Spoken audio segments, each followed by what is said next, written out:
Today I just want to take a moment to talk about all the different flavors of microgreens.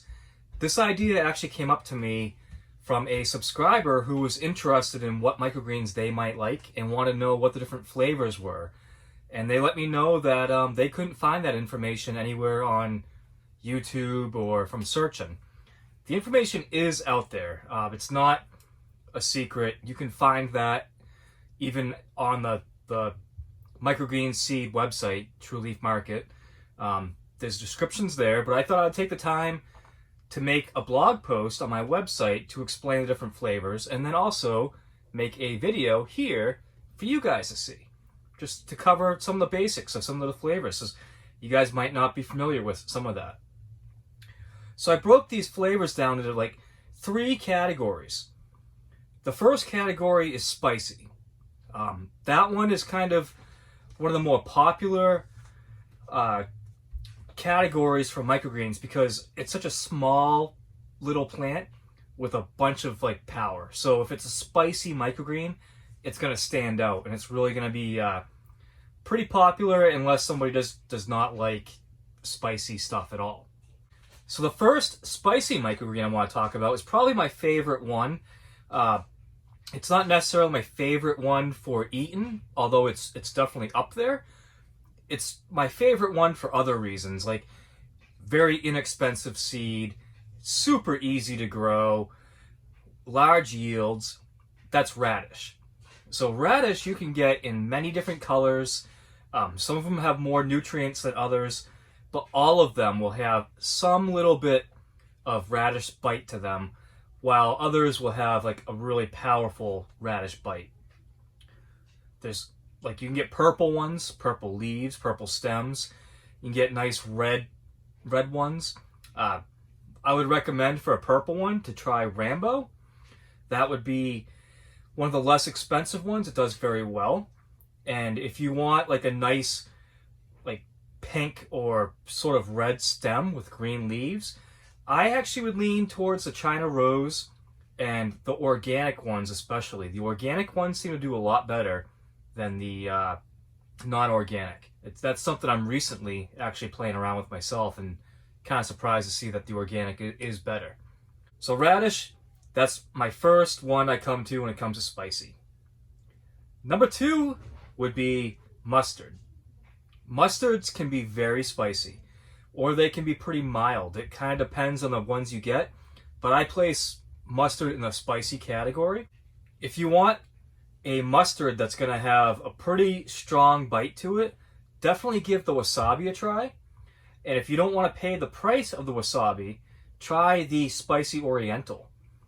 True Leaf Market always has the spicy oriental at a great price. And in the past, they've always had the organic priced much less than the conventional. And I'm not sure why that is, and I'm not sure if they fixed that by now. But it used to be you could buy the organic really, really cheap. But the wasabi is just like the name says. It tastes like wasabi. It's sort of an afterbite. So as you're chewing it, all of a sudden you'll get this like heat. You can almost feel it in your nostrils like wasabi. And the spicy oriental is very similar. People would not really be able to tell a difference that much between the wasabi and the spicy oriental. And if you want a mustard that's not super spicy but still has some spice to it, give a Mizuna a try. And I know I pronounced that wrong because I'm horrible with pronouncing words. But next on our spicy microgreens would be arugula. Now arugula is one that people probably wouldn't really think about that much as being spicy, but it is quite spicy, especially as a microgreen. It has a really complex flavor, really. Arugula is definitely one of my favorite flavored microgreens, and when I'm harvesting arugula, it's something I'm definitely munching on as I'm harvesting, because I really enjoy it. It's got this interesting like nutty flavor to it that's finished off with a fairly strong spice kick. It's very good. I do think that even if you don't care for spicy foods, you may enjoy arugula. It's not too spicy, but I definitely put that in the spicy category.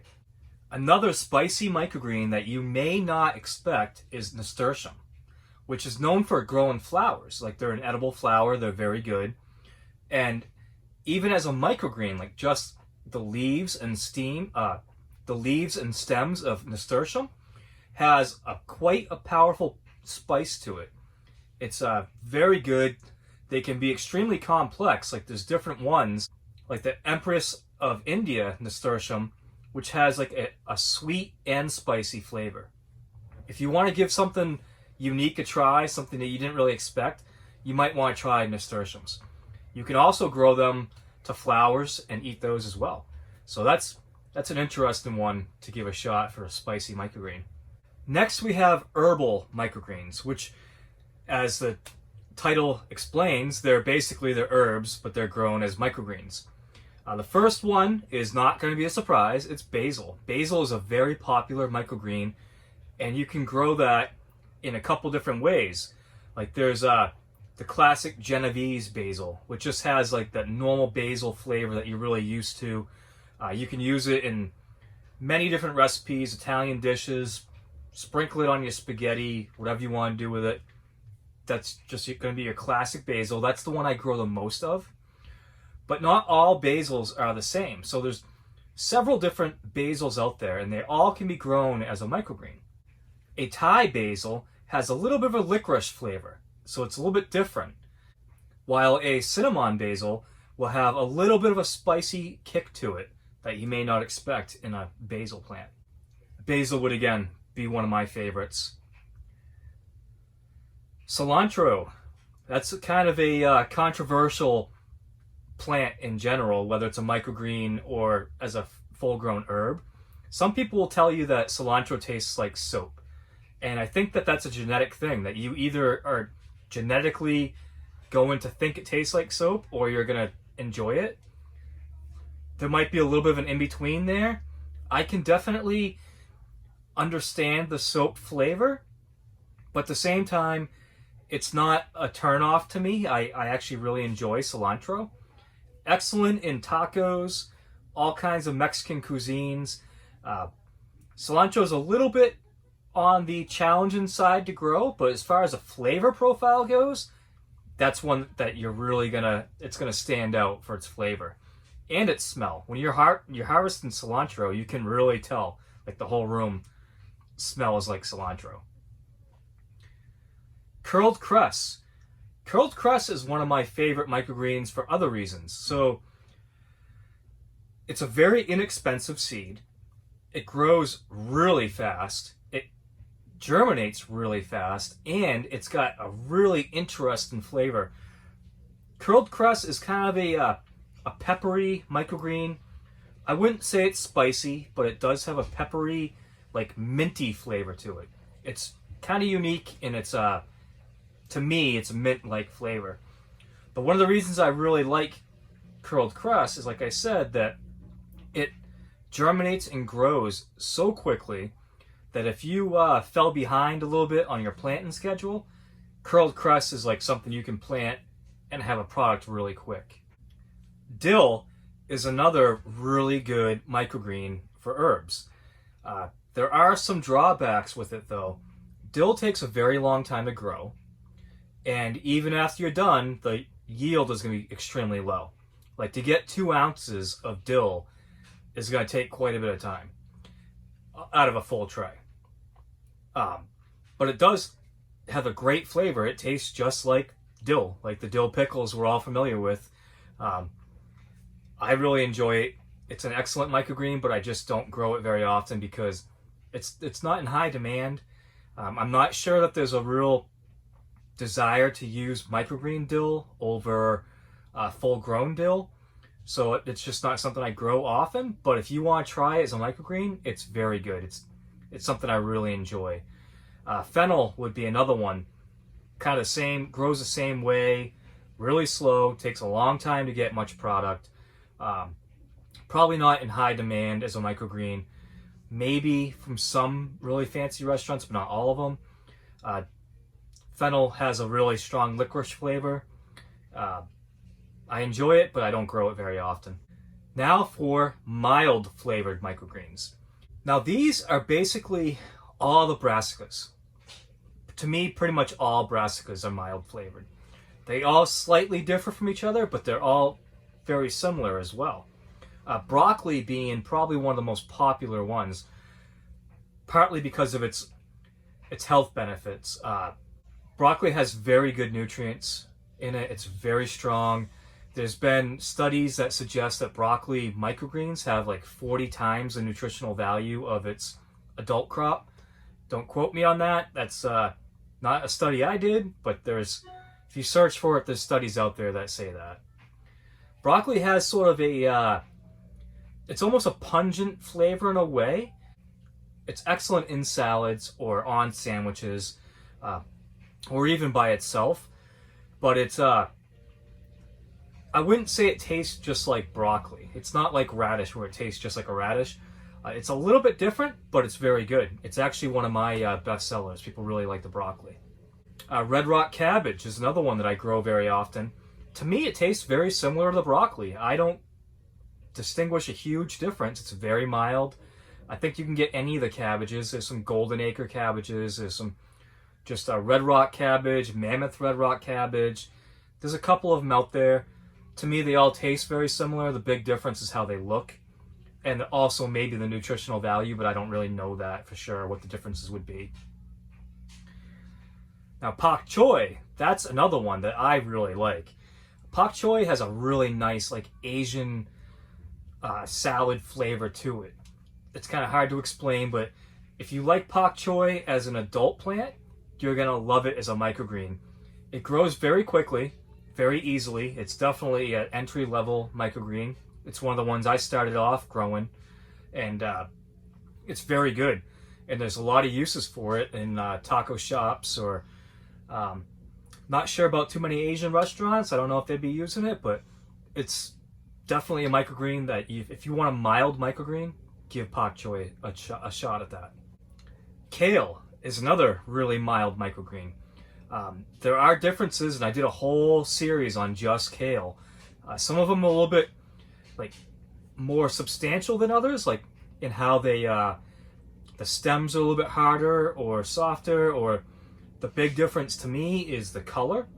So I really like red Russian kale because it grows a really nice true leaf. So you get some really nice like frills on them that have some nice color. So I usually grow the red Russian kale, and I grow it a little bit longer than I might grow other microgreens. But it's very mild. All the kales were very mild. Nothing that's gonna really stand out as being like spicy or, you know, a unique flavor in any special way. Purple kohlrabi, or any kohlrabi. That's also a very mild microgreen. Super easy to grow. All the brassicas are. That's another one you might want to try. There's some different ones out there that you can get some really nice deep purple stems or some sort of pink stems. It's another beautiful microgreen that you might want to try out. And now we're into the category that I enjoy the most. I don't like to just grow the same stuff all the time that people are familiar with. I like to grow stuff that's a little bit different, things that people maybe don't expect. And probably the top of that list is sunflower.